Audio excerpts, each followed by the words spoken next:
Well, I guess I found myself at Crown through kind of a channel of people that I had worked with and designed with prior. So the caption head there, Travis Peterman, is one of my good friends, and we have been designing an indoor for I think going on 6 seasons now. We worked with Cadets Winter Percussion 14, 15, 16, and now we're working with George Mason 17, 18, and beyond. So through sort of our collaborative efforts there and kind of figuring out that we had a sort of like formula in our relationship that was really healthy and worked, and we had a lot of success in the indoor realm, he brought me on there as sort of a continuation of the work we had already done. So from the standpoint of like Crown as an organization, I mean, it's really just like top tier. It's the elite level. You know, if you've seen the group kind of just operate, you know that it's just dialed in.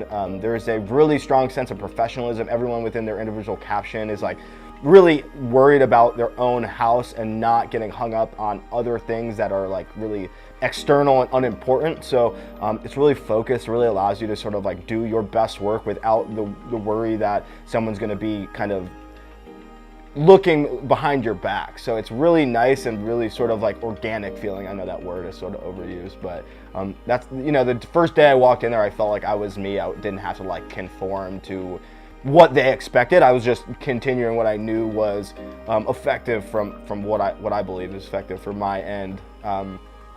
So yeah, and you know, I march a different drum corps. I march Cavaliers, and I can say that as far as my experiences, they feel similar. You know, I was a member in Cavaliers, I'm on staff and have a kind of better knowledge of the inside workings of Crown, but you know, the way the members are kind of spoken to and the expectation is just really high level of maturity, and the people that are in the group are people who are really autonomous, that they can live their own lives. They don't need to be sort of directed on how to like just wake up in the morning and like, oh, I don't know what to do. Like these members are extremely efficient and, like I said, kind of self-autonomous and know what's going on, and that really drives everything, is the individual membership and their maturity, I would say.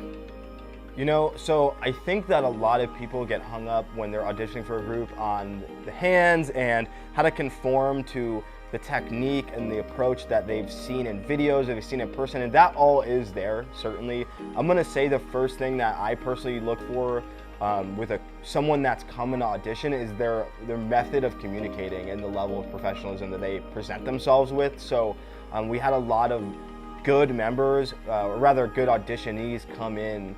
But the ones that stood out were the ones that before we even met, we had a sense that they kind of had their stuff together. They emailed really professionally. The videos they sent in were extremely professional.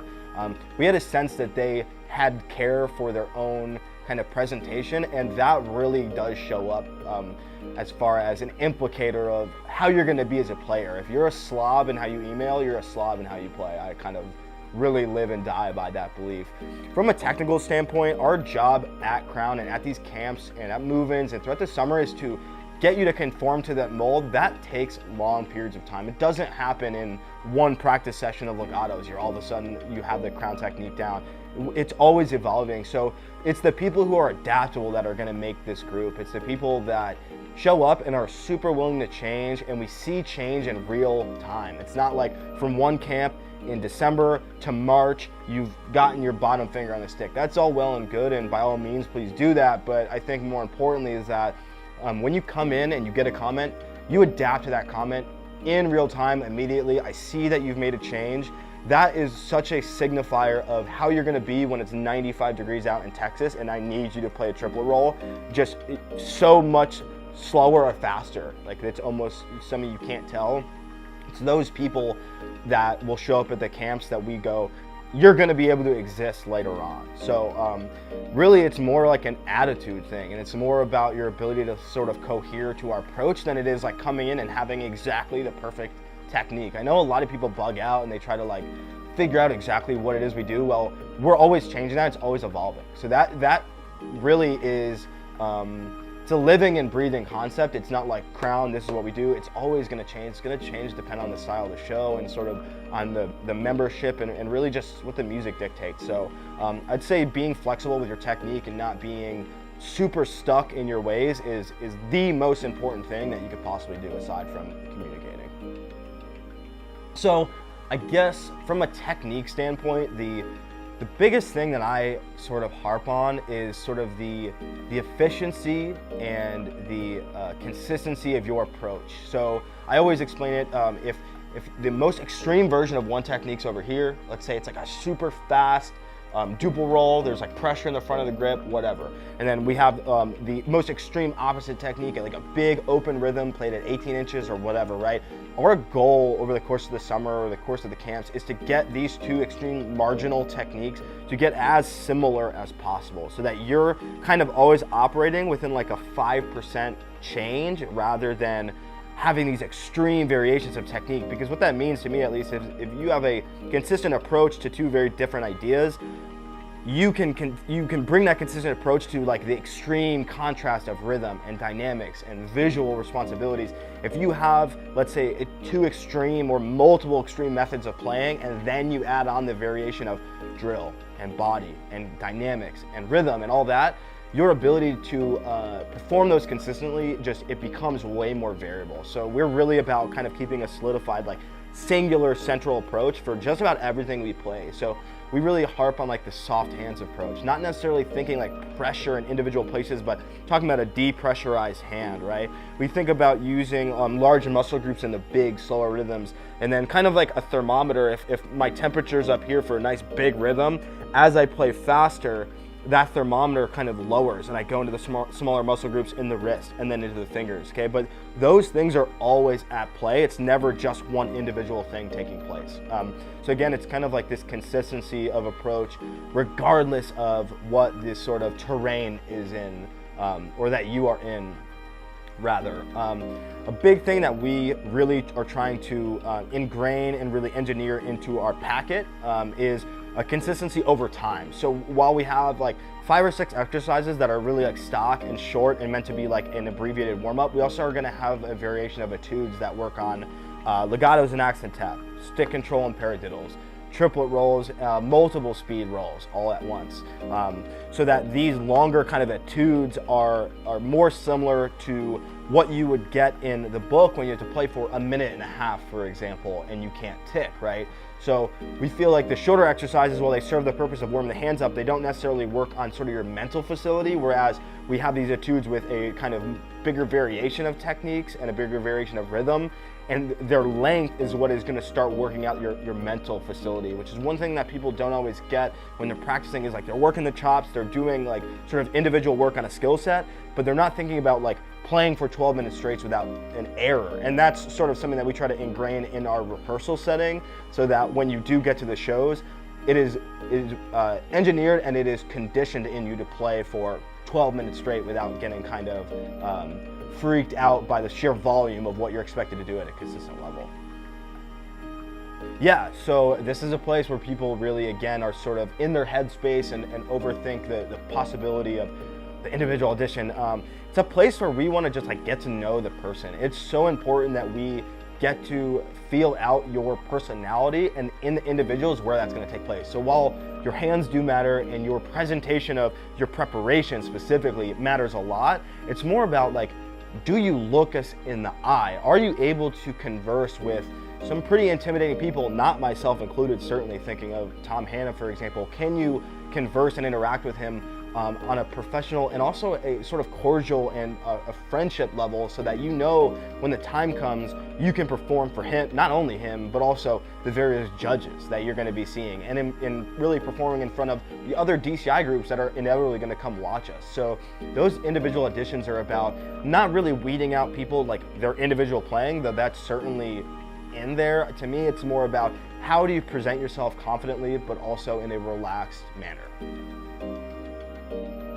So like playing down the line, I think it serves really a few serious primary functions. One, and most obvious, is when you play down the line individually, it shows what your sound is like, okay? And certainly tied in with that, it shows like how your best sound presents itself when you're under the gun. So it's not only like, oh, I'm playing comfortably by myself, is what it sounds like, but man, when you're playing individually and even in the drum line, people that you know, it always feels different, and it really is an indicator of how you show up under pressure. I think the thing that people most miss in the down the line situation is when an individual is playing down the line, it's a model for which everyone else in that room should be listening. So that when one person plays down the line and has a certain tendency or makes a certain mistake, the next person inevitably cannot make that mistake, or else they were not dialed in to what was coming before them. So I think that that's maybe the one that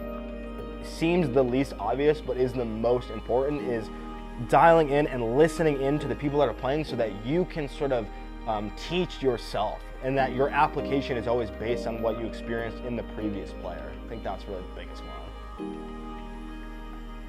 So I don't like to give life lessons out, though I accidentally do all the time, but I really believe the only way to counter the pressures of playing individually down the line, or in an individual audition, or in the lot, or in a show in DCI, is to model that experience in your real life.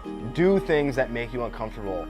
Talk to people that you don't want to talk to. Go out and stake your claim in situations that you know make you uncomfortable. I think there's only two ways to handle a situation like that, is you go for it and you go right into it and you survive it, or you totally withhold and you avoid it. So have I ever sat down with a bunch of professional lighting and cameras looking at me drumming and talking about the things that I think are important? Definitely not, right? Definitely not. But the only way that I can do it is to do it. The only way I can get acclimated and gain confidence is to face it, good or bad. So I think what I really tell students is, if they struggle with the individual playing, or they struggle with some minor anxieties, is to go out in your life and find things that you don't want to do and do them. Because if you can sort of figure out and maneuver your fight or flight internally, you can really harness that, and you could turn that into a more positive output than just fright. So that's something that I really recommend, is go out and do something weird and do something new, and try to enjoy it and survive it. Yeah, so we might be a little unorthodox at Crown for the visual audition, because we get a lot of strong players who are in indoor, and players that we teach in other groups, and players that we know. But in general, for the visual audition, what we did last year is we took our first segment of book that we got from Tom, and I wrote choreography to it on the fly, as I probably would in real life, with minor preparation, of course. And we just taught this body. The body didn't end up being in the show, but it was stuff that I would have written in the context of it going in, and we saw who thrived in that situation. And to be honest, that exact scenario weeded out a few players, and it really bolstered a few players' strengths. What that's going to look like this year, I don't necessarily know. I really like to workshop visual things, and I like to switch it up depending on sort of the players in front of me. But I would say inevitably there's going to be a sense of multiple responsibility. We're always going to play, we're always going to move at the same time. I don't necessarily think that doing a visual audition where you're not playing is going to get the best real results from an individual. So we always try to sort of synthesize the playing aspect and the visual aspect. I pretty much already said this, but the big piece of advice I would give to someone is to reach out and communicate with the staff. We are available to you, whether it's through Facebook, whether it's through email, whether it's through emailing someone in the corps and saying, hey, I'm looking for the information for the caption head, or the snare tech, or the battery coordinator, or the visual guy. This information is available to you. We are in an age of complete just digital globalization. You could be in China, you could be in Europe, and I'm available to you through email. And a lot of people don't do that, considering how frequently we interact with technologies that connect us. I think people are more than ever afraid to reach out and go, hey, caption head or whoever, this is my experience, what are the things that I can do to be prepared? Can I take a lesson from you digitally? Can I send you information for feedback?